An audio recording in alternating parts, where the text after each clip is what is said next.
So ayun na nga guys, fresh na fresh from the sea. Ayan, yung aming nahuli. Ayan, kinakaliskisan ko na ngayon. Sobrang nagmamadali na ako kasi kumakalam na yung sikmura ko guys. So ayan, kailangan ko ng kumain. Kaya ayan, minamadali ko na yung pagkakaliskis ng ating nahuling isda. Ayan, nakaprito na.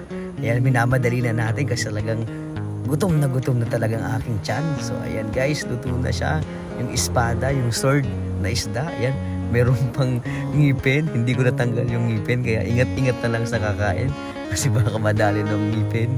Ayan, so and guys, namumula-mula. Sobrang sarap. Fresh na fresh from the sea. Ayan, sobrang sarap ng prinito kong isda ngayon. Sobrang nakakatakam na. Grabe guys. Sobrang sarap. Tapos may sausawan na suka na may bawang at sibuyas. Kahit ang mahal na sibuyas ngayon. So ayan na guys, kainan time na. So i-fast forward na natin para mas